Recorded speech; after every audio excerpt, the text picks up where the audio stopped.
Eto nga, umorder tayo ng selfie stick at saka pang stand stand para sa video. Yun. Yan, in-order natin guys sa Shopee. So, trinay ko lang to ha. Kasi, mukhang okay naman yung reviews niya. Okay, gagamitin natin sa ating mga vlog. O, diba? Magva-vlog tayo guys. Kasi, sayang naman yung gala natin na hindi na lang natin i-content, diba? So, ayan. Selfie stick siya. Ayan. Meron na kasi akong selfie stick dati. So, pangit na siya eh. Kaya, pinalitan ko na siya. Ayan. Unbox natin. So, tingnan natin kung maganda siya. Meron kasi ako dati. Ayun. Pangit na. Nasira na din. Tingnan natin kung matibay. Ay, legit. Ayun o. Ganda niya. May stand siya. Tingnan natin. Tineng. Okay, dito yung sa phone ulit. Same lang nung dati. Pero mukhang quality siya. O, diba? Mukhang quality siya. Paano ba to?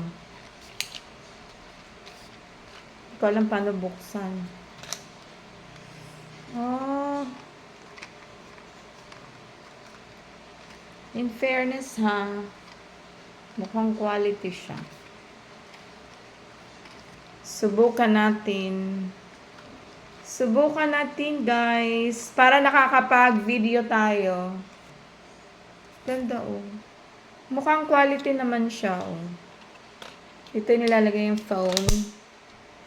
Tapos, natutwist naman siya.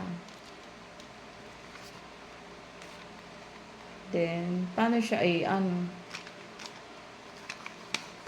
Oh, ito. Paano siya pahabain? O, diba? Di alam pahabain. Asan na ba yung manual? Ay, taba yun. O, diba napunit pa? Yun, tingnan ang manual. Ay, okay. Magiging ganun siya, guys. O, pwede siya may stand. O, diba? Ayan, may stand siya. Ay, hindi ko lang malaman paano siya mabubuka. Baka gaganon. So, mukhang legit naman siya, no? Paano siya buksan? Mukhang legit naman. Sige, o-operatin ko mamaya. Hindi ko mabuksan. Babasahin ko pa yung manual, guys. Tinen! Okay, mukhang legit naman. Ayan. Ano naman siya. Hanapin ko pa paano buksan, pabukahin. Okay? May manual naman. So, thank you guys. See you my vlog. Pa-follow pala ako guys. Yung aking Raquel Romines vlog. Okay. Lalagay ko dito yung link. Bye-bye!